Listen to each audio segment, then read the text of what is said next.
Ассалаумағалейкум Қарақалпақстан. Бүгін бізде және бір эксклюзив интервью Қарақалпақстандағы ең бірінші стример. Сол заказ етіп берді. $1700 жиналды. Бұл 2021-де. 2021-де. Сол кезде топ компьютерлардың бірі 4400. 4400 болды, басқа есеп жоқ меніңше.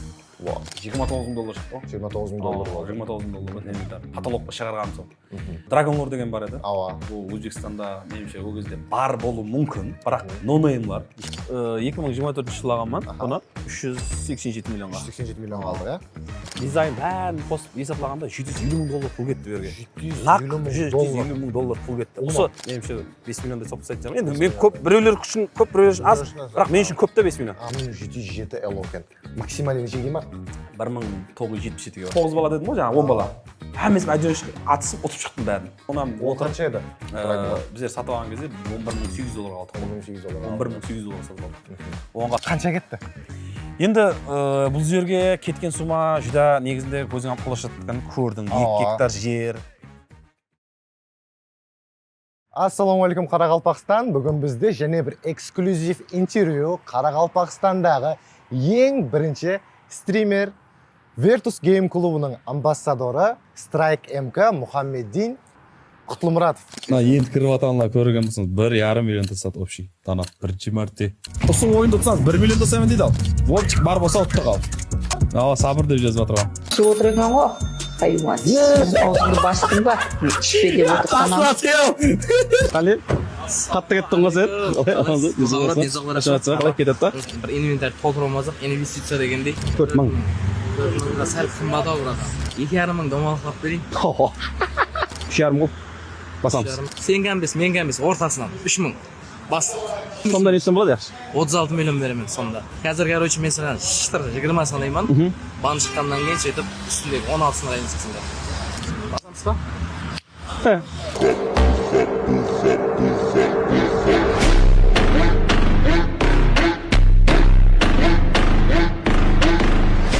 Ассалаумағалейкум. Денсаулық жақсы ма? Жұмыслар менен. Болады шүкір, рахмет. Қалай? Бүгін біз Strike стрим арқылы қанша табады, бір күнде қанша расход қылады, ұлымалық ақшаға байланысты темалар, стримге байланысты, гейм клубларға байланысты барлық сұрауларға жауап аламыз. Құда қаласа. Құда қаласа. Хоп, кішігірім, өзіңізді таныстырып өтіңдер. Так, менің атым Мұхаммеддин, фамилиям Құтлымұратов. Негізі мұғаліммен. Негізі мұғалім футболдан. Спорт университетте мұғалім болып істеймін. Доцент лауазымда. Біреулерге қызық болуы мүмкін, доцент қалай бол деп. Стрим қыламын, блоглар жүргіземін. Негізі футбол, кәсібім футбол. Футбол ойнағанмын уақытында, кішкентай уақытында. Профессионал футбол. Профессионал футбол ойнағанмын. И қазіргі уақытта, және профессиональный клубқа да тренер болып көргенмен, Арал мини-футбол командасы бар еді. Оған тренер болғанмын. Қазіргі уақытта өзімнің студентлерім бар. Сол университеттің тарапынан құрылған команда бар. Соған тренермен. Сабаған беремін. Сондай. Қазір бірақ Тикарнан стрим. Тикарнан бәрі мұғалімшілік менде. Тикарнан. Бұл стрим мен үшін хобби. Бірақ қазір һәм мұғалім, һәм стример. Бірге істеймін бәрін. Стрим қылу идеясы қашан келген? Енді бәрі бір мұғаліммен деп жатсыз. Мұғаліммен. Қалай пайда болған стрим қылу идеясы? Стрим қылу идеясы біріншіден мынандай болды. Өткен жылы мен отпускке шықтым. Біздер уже июньнің ақырында отпускке шығамыз да. Сөйтіп 2 ай демалыс бар. Сөйтіп былай қарағанда не қыстасам, не істесем болады екен дедім. Бір блог жүргізу ойыма келді баста. Сөйтіп енді бары 30-ға жасым 30-дан өттім азғантай. Қысындым баста. Қойшы келіспейді десем, брат ешкім бар еді, өзіме кішкентай інім.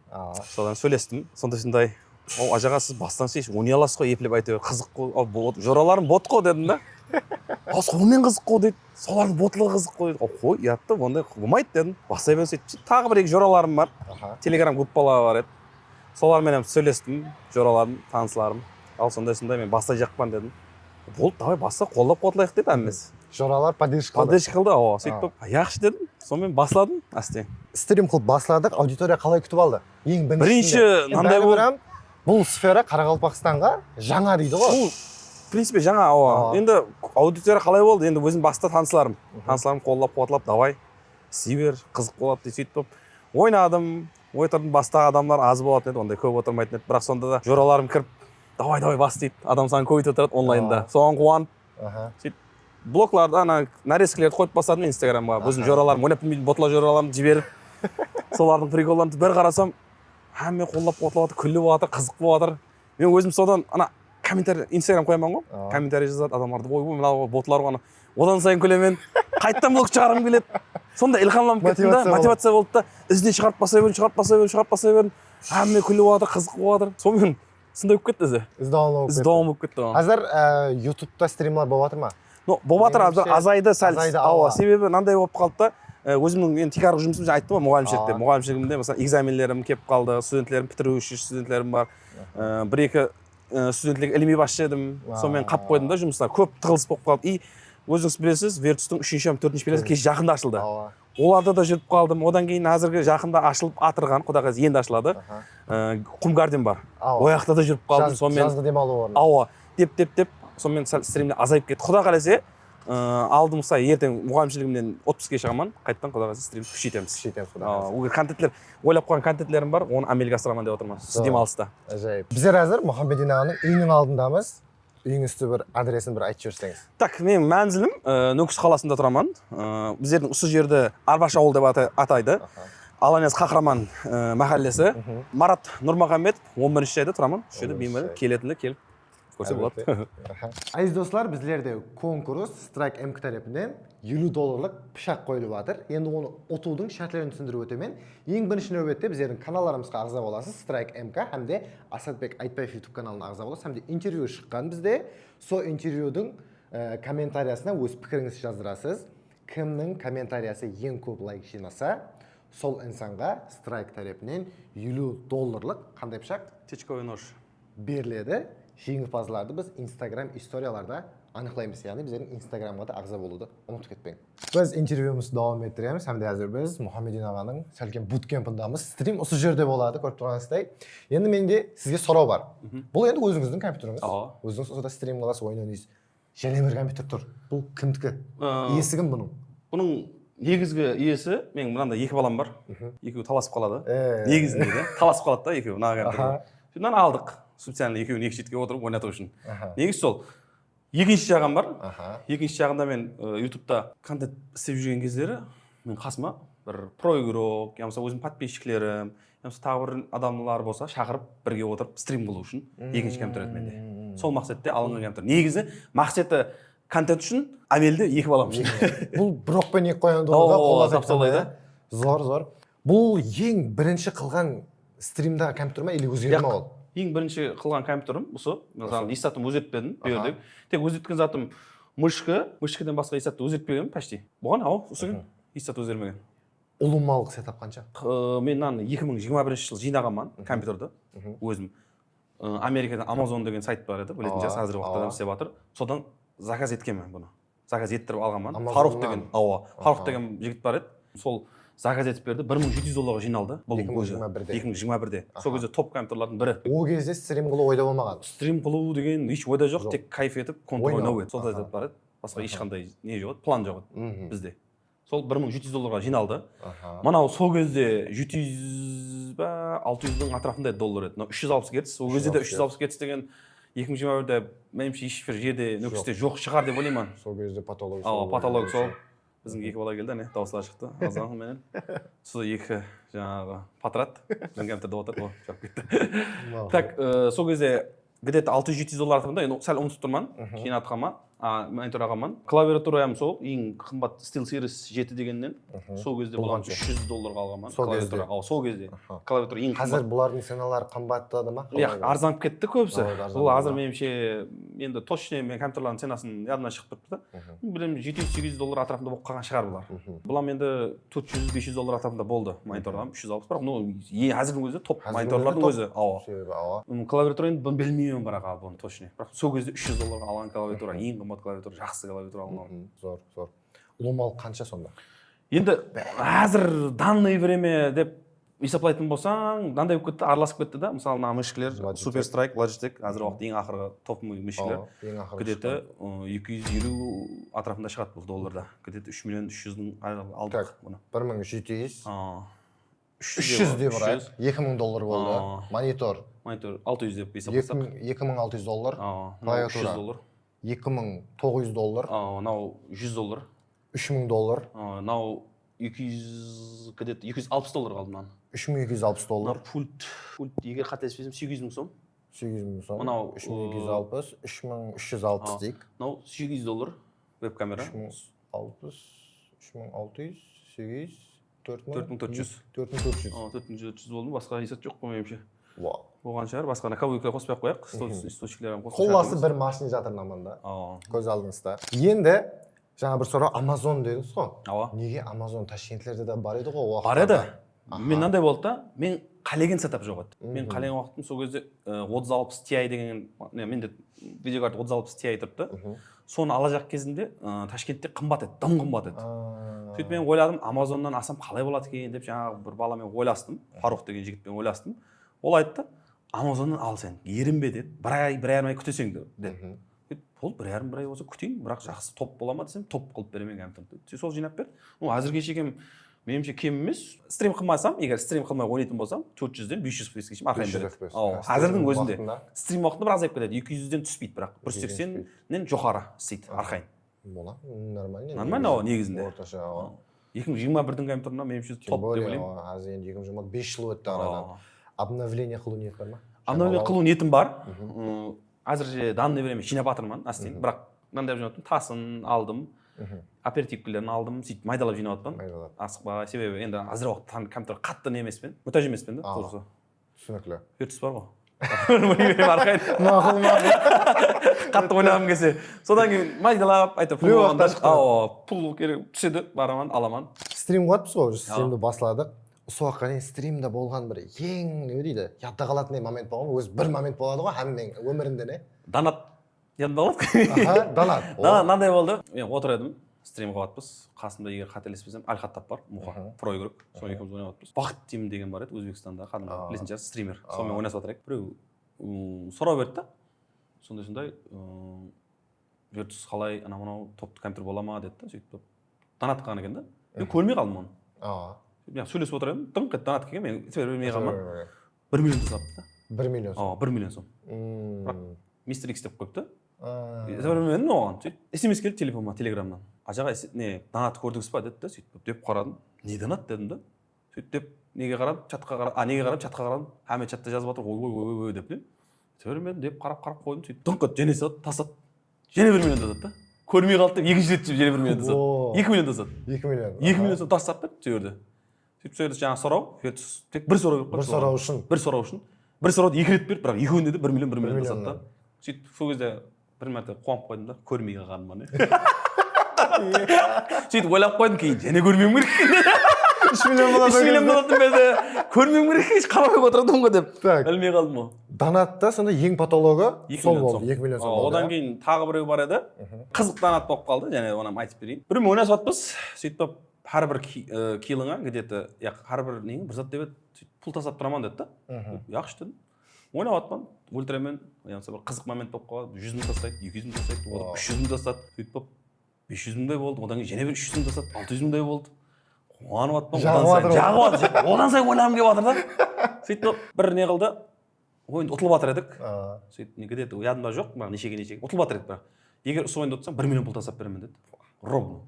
Сенбедім баста. Яқшы, давай дедім, сөйтіп ойнап жатып балаға айттым, 12 дедім. Ойнап ұтып кеттік жаңа ойынды.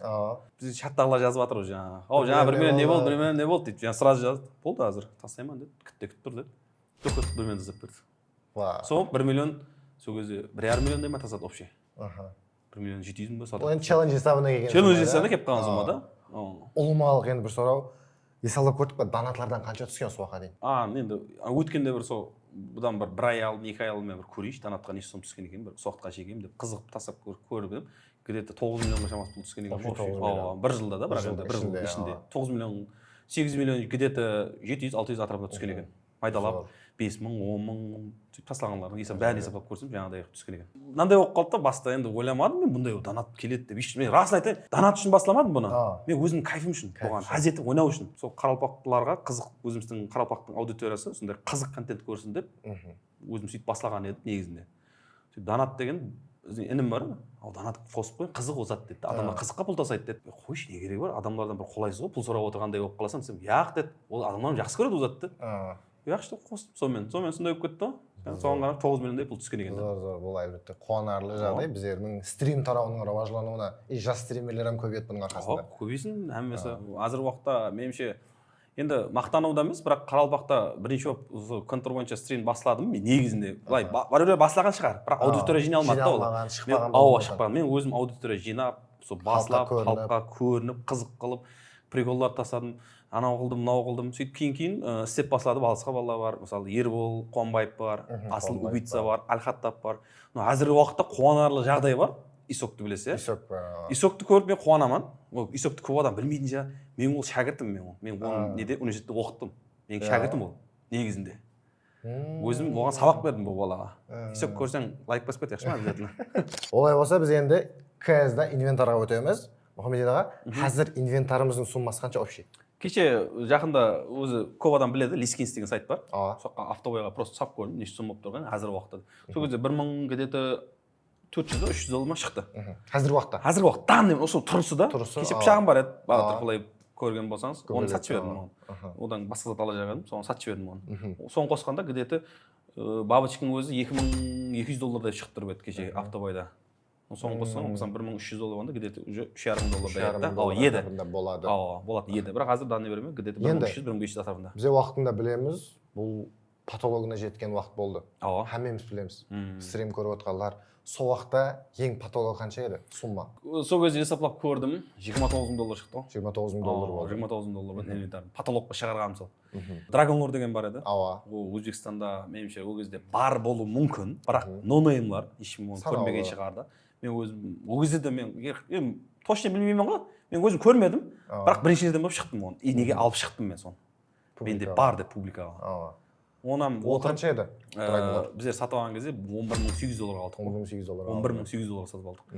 Оған қасында және қымбат бағалы затлар көп негізінде. Енді ең патолог сол еді Dragon Lord. Именно не үшін Dragon Lord? Мынандай болды. Үйде отырмын, Instagram шықлаймын ғой енді. Мен контур бойынша не болады екен, не қызық екен, Өзбекстандікін көріп шығамын. Дейіп отырып көрсем, что-то стримерлердің көбісінде скин бойынша инвентар слабый екен да. Ойынлары күшті, инвентар слабый. Мен ойладым, мен ойыным күшті емес қой, ботпан ғой негізінде. Соны ботларға жіберіп қойдым, обязательно. Сондай ботпан, сөйтіп ойладым, скилл болмаса, скин болу керек дедім.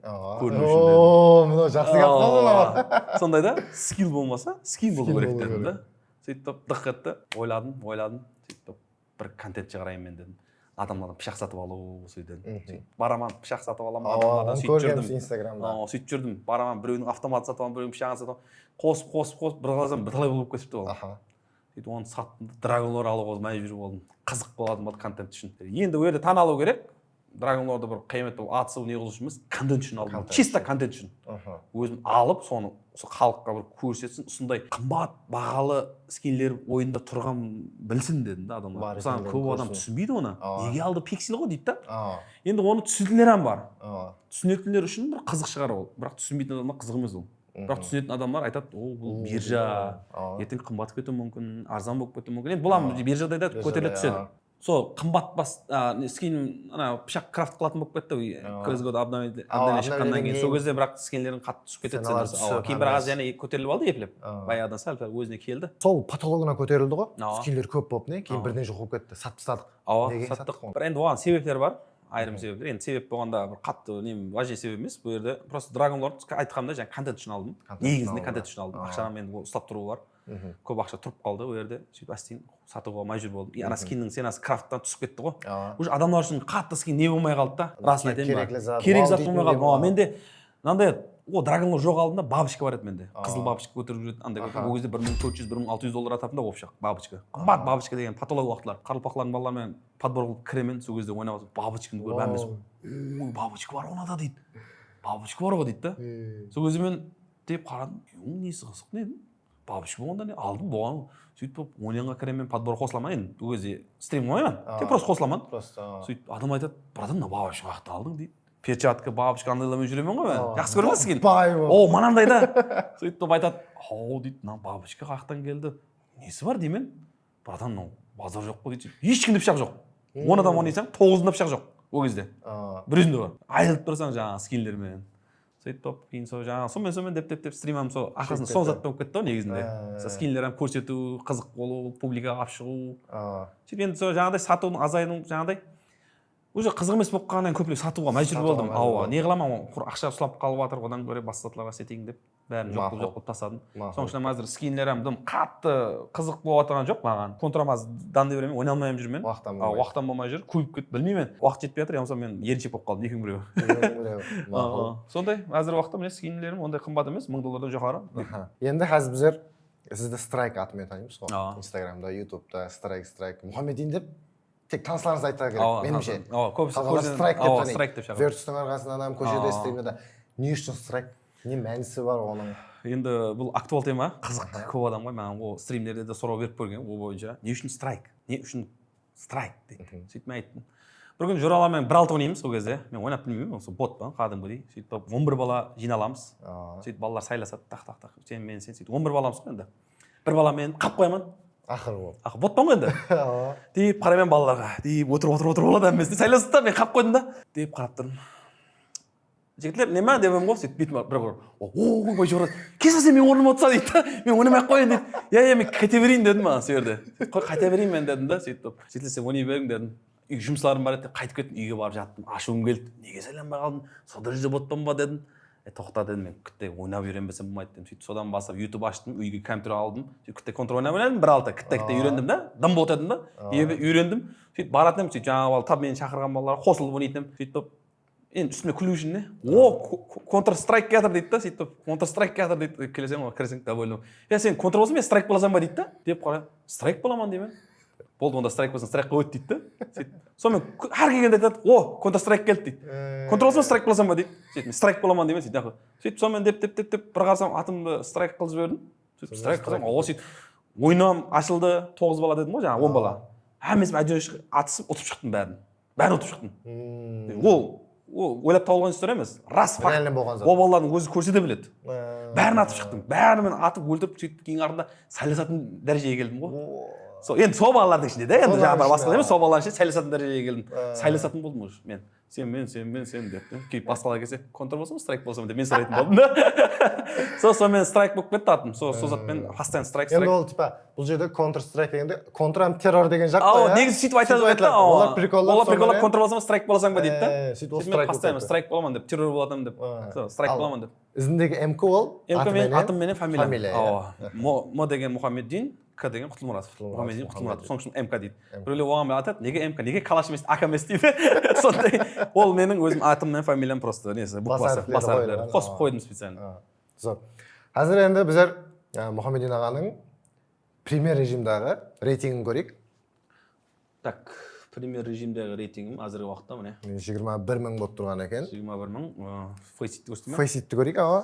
Фейситті әзір эло қанша? Міне, қазіргі уақытта эло. Фейсит қазіргі уақытта эло 1707 эло екен. Максималин нешеге дейін бардық? 1977-ге бардым. 1977-ге дейін. 10 жылға еш көтеріліп көрмедім бірақ. Максимум 9. Максимум 9 болғаны.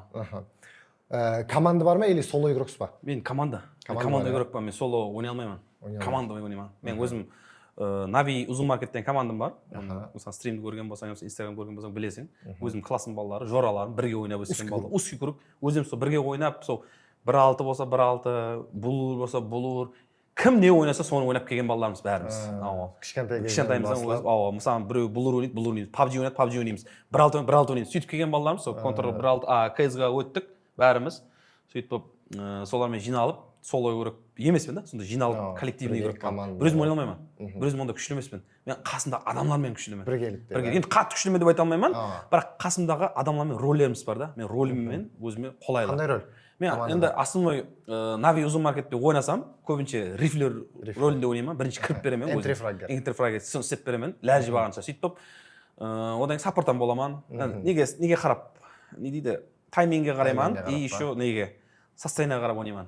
Егер қатты энтри келістіре алмайтсам, сразу неге люкерге өтемін, аналар жіберемін алдына.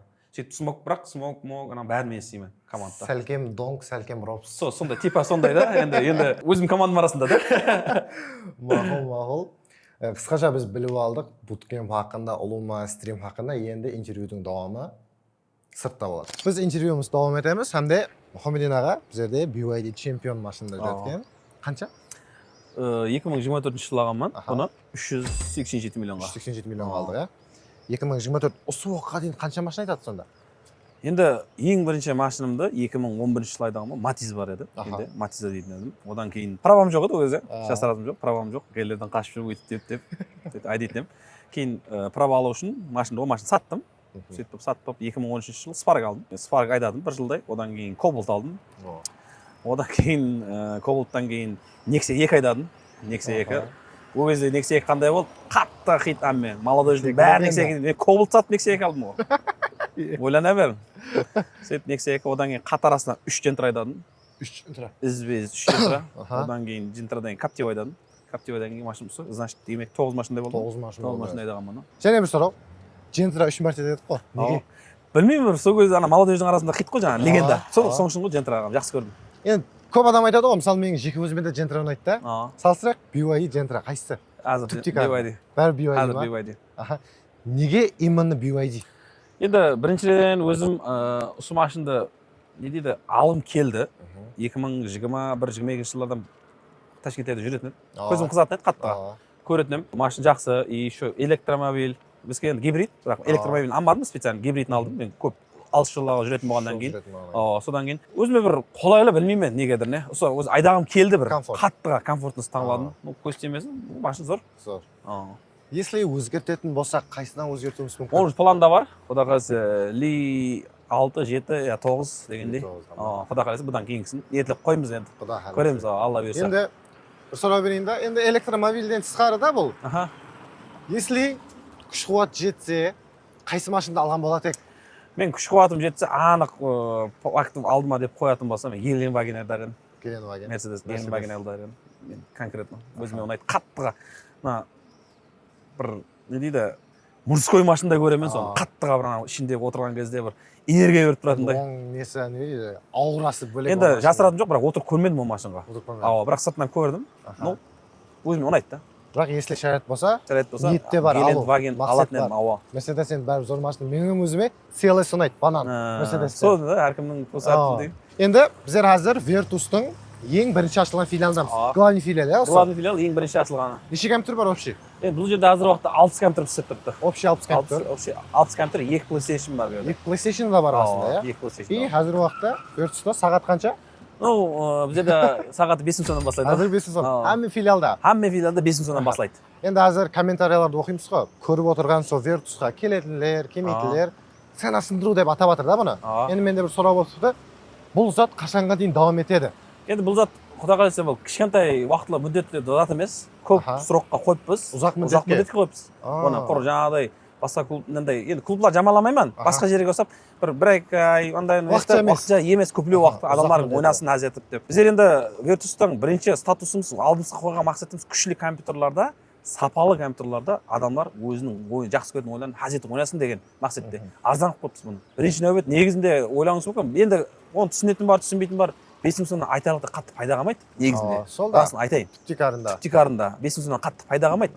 Бұл жерде халыққа күшлі компьютерлар ұсыну біздер тарапынан. Арзан бағада күшлі компьютерлар ұсыну. Бұл енді қазір мәністе Virtus түптикарынан киберспорттың Қарақалпақстанда рауажлануына бір үлкен үлесін қосып жатыр. Себепші болып жатыр десек те болады. Енді және бір жасыратымыз жоқ.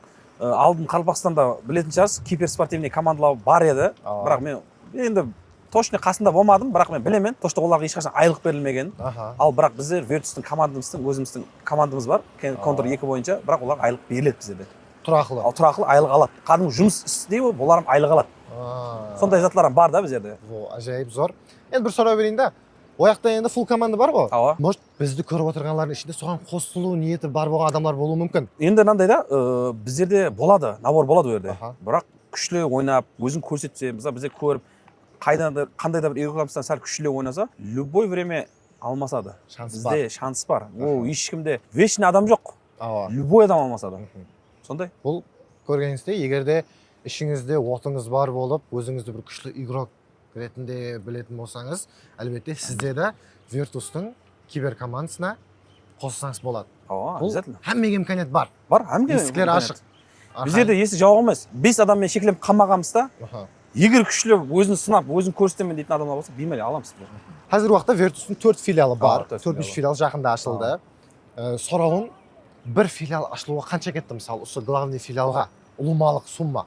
Енді мынандай да, бұл зданияның өзі негізінде центрда жайласқан білесіз. Ооба. 23 микрорайонда. 23 микрорайондамыз біз қазір. Ең үлкен зданиямыз там осы, екі этаж зданиямыз там осы, ең жақсы біріншісі там осы да. Ең біріншісі. Енді бұл енді ұлыма есапта мен саған компьютерін, сыртқы фасадын, ішкі фасадын, ішкі интерьер, сыртқы дизайн бәрін қосып есаплағанда $750,000 пул кетті берге. $750,000 пул кетті. Осы бір филиалға келуге, бір филиалға 750,000. Бірақ енді 750,000-да мен айтып отырмын, зданиенің өзі де бар да. ремонты, зданиенің өзі, сырты, компьютердің құрылуы бәрі $750,000 пул кетті берге. зор, әжайып. Басқа филиаллар не? 4-ші филиал кеш Енді- жақында ашылды мысалы. Екінші филиалымыз кішкентайлау, бірақ 40 компьютер бар. Оның мәнзілі? Оның мәнзілі Бакардида. Бакарди. Үшінші филиалымыз, үшінші филиалымыз 26 микрорайонда. Ол жерде 56 компьютер бар. Одан кейін төртіншісі ең ақырғысы неде? Қарпастан көшеде. Қарпастан көшеде, ол жерде 48 компьютер бар. 48 компьютер.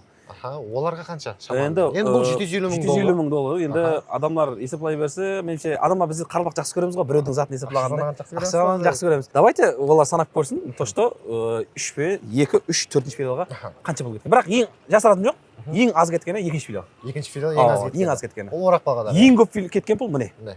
Ана екеуін Енді салыстырып көресіз, есаплап өздеріңіздің шамалауларыңызды комментарияға жазып кетіңіз орында. Ұлымалық сонда неше компьютер Virtus-тың атында? Бәрін қосып есеплайтын болсақ, так неде 60 компьютеріміз бар. 60 компьютер. Ана жақта жаңа 56, 56, 126, 116. 116 болды. Одан кейін неде 48 компьютер. Бакардебетте жаңа екінші филиалында деп жатқан. 166 болды. Сөйтіп 48 компьютер бар ана жердегі. 66, 4, 48, 208. 208 компьютер бар. Ұлымалық 208 компьютер, иә. Зор. Қанша жұмыс істейді Virtus-та? Ұлымалық. Ұлымалық har филиалымызда, біздердің har филиалымызда 4 адам істейді. Екісіменен. 12 сағаттан істейді. Har филиалда общий 8 адам істейді да. 8 адам. 8 адам Жұмыспен істейді. Тәмінленген берді. Олар мысалы тұрақылы түрде айлығын алады и өзінің трудовойларымен жұмыс істейді берді. Трудовой айлық. Еще ертең бұл жерден құр жаңағыдай рәсми жұмыс та. Құр жұмыс емес, рәсми жұмыс. Ажайып. Енді суммаларды естіп отырмыз ғой, ақшаға байланысты да бір сұрау. Страйк бір айда қанша табады? Енді мен өзімнің ондай қалып тоғаман дей алмаймын. Өзім тұрақылы жұмысымнан алатын айлығымды айтып қойсам болады жоқ, Virtus-тан айтпай ақ қойын. Ол сыр болып қала берсін ол. Бірақ не екенін айтсам, аяқтан 10 миллиондай аламын жұмыстан. Енді болады. Virtus-та шамалап көрсеңіздер болады өздеріңіз қанша екенін. Virtus-тағы сыр. Салыстырайық та 10 миллионнан көп қой енді сыра. Домалақлап айтып көрейік. Ана жұмысынан көп. Ана жұмысынан көп, иә? Одан көп аламын. $2,000 бар ма?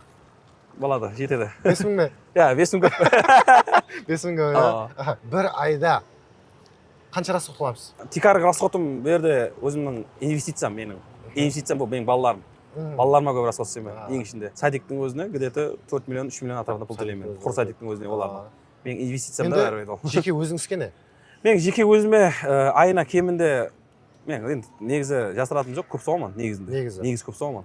Меніңше 5 миллиондай соғып тастайтын шығармын. Енді мен көп біреулер үшін көп, біреулер үшін аз, бірақ мен үшін көп та 5 миллион. Мен көп өзім үшін, жеке бір өзім үшін 5 миллион көп соғамын негізінде. Енді мынандай сұрау. Ең көп не затқа кетеді ақша? Мысалы, болады ғой, мына затқа жібергім келмейді, бірақ мәжбүри соған кетеді ақша менде деп. Қазіргі уақытта емес, сәл бұдан бір 2 ай алдын скинге көп кетеді. Скинге көп кетеді. Скин көп алатын. Қазір енді сәл азайтып тоқтатқаннан кейін қазіргі уақытта ондай көп неге расходым азайды, бірақ жүруіме, жораларыма айлануға көп пул кетеді. Шетелге шықтық па? Мен шетелге шығып көрмедім. Ең көп шыққаным жаңағы Қазақстан болған, ол енді шетел емес, өзіміздің бәрібір. Қай жаққа саяхат етуді қалайсыз? Мен өзім бірінші нәубетте мен мынандайда саяхат еткенде бір құр жақын жерлерге емес, мен алыс жерді жақсы көріппін да. Қай жақ дейді, яғни Испанияға барып, Испанияға Реал Мадридтің стадионын көру. Саяхат емес, барып көру, Сантьяго Бернабеу стадионын көру. Бірінші ниетім өзімнің шетелге шығатын болса, максимально әрекет етемін. Сол Испанияға баруға. Мадридқа баруға. Басқа жақ қызық емес, расын айтайын ба? Таналама?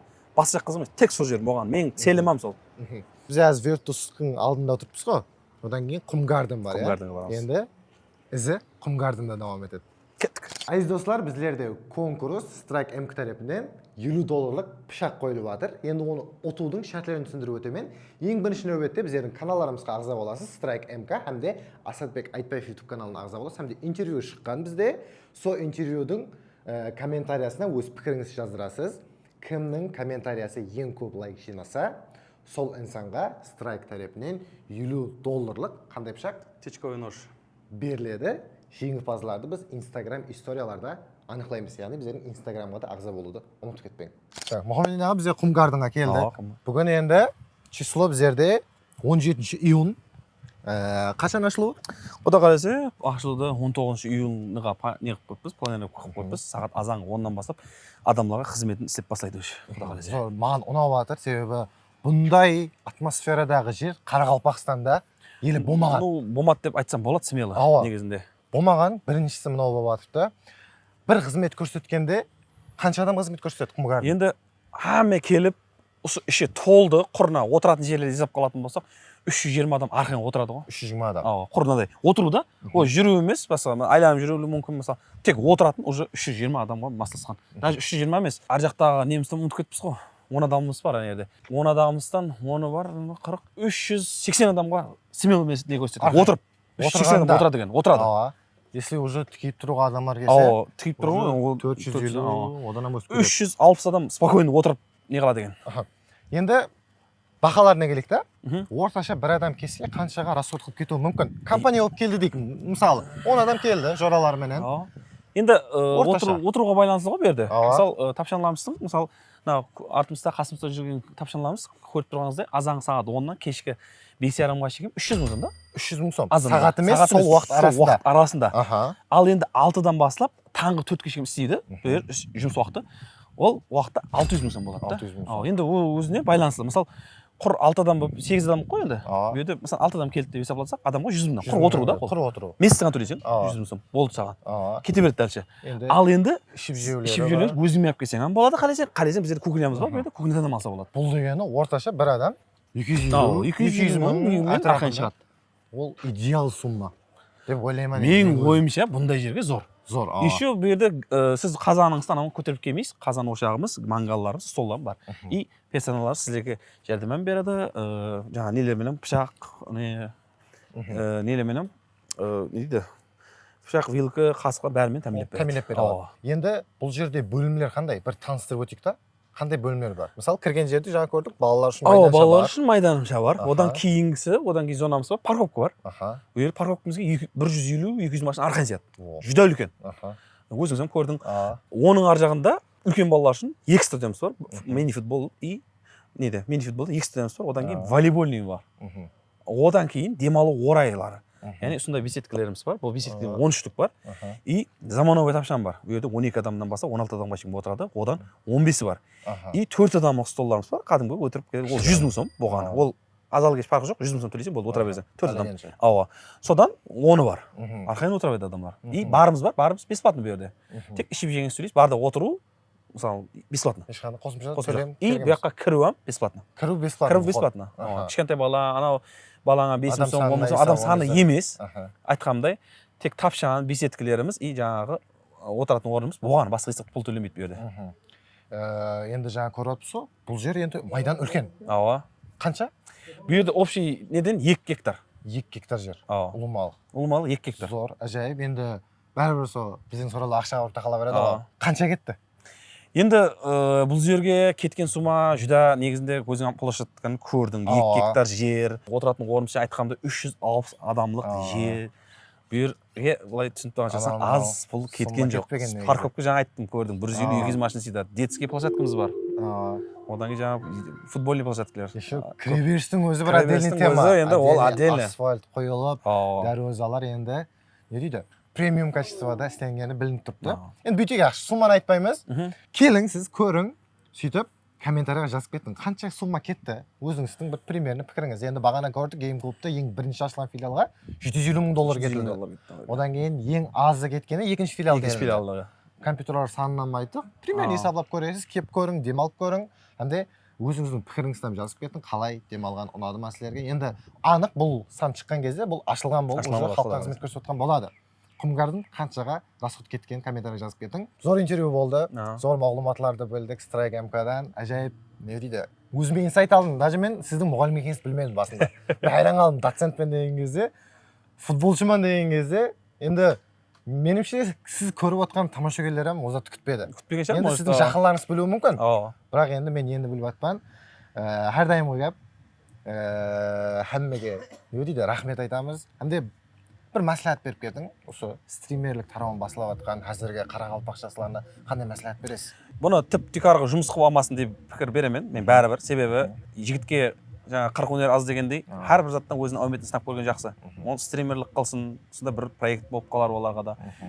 Адам өзінің істеген затын істеу керек, жақсы көрген затын. Адамның пікірі емес. Мысалы, мынау айтты, оны істеме, сен болмайды деген затқа қарамау керек. Адам өзінің сол істеймін деген затын істеу керек болғаны. Мен любой адамға сол затты пікір беретін едім, то что жақсы көрген затыңды істе. Сен жақсы көрген затыңның арқасында өсесің. Нәтижеге ерішуге болады. Сен жақсы көрмеген затың істесең пайдасы жоқ. Сен жұмысқа баратырған кезіңде бар ғой, сен жұмысың жақсы көру керексің. Сол кезде істегің келеді. Сен үйінен шығып батып, осы жұмысыма баратырмын деп қуанып шығуың керек. Біреу бар ғой, жұмыс деп ондай қылмау керек. Жақсы көру керек. Мен мысалы мұғалімшілік жұмысын жақсы көремін. Өзіме ұнайды. Барып оқушыларға біліммен бөлісу, өзімнің басына өткен заттарды айтып беру, мысалы футболда мен істеген қателерімді істетпеуді маслихат беремін да. Зор, әжайып. Енді басылап жатқан басылаушылар үшін бұл зор инсайтлар, мәслихатлар болды. Комментарияға өз пікіріңізді жазып қалдырың, каналдарға подписаться етуді ұмытпаң. Конкурсқа да қатысуды ұмытпаң. Жаңағыдай подписаться, комментария жазып қалдырасыз. Ең көп лайк жинаған комментария сол Strike МК тарапынан пышақ ұтып алады. Құдай қаласа, кейінгі саналарда көріскенше әңгімеге рахмет. Сау болың.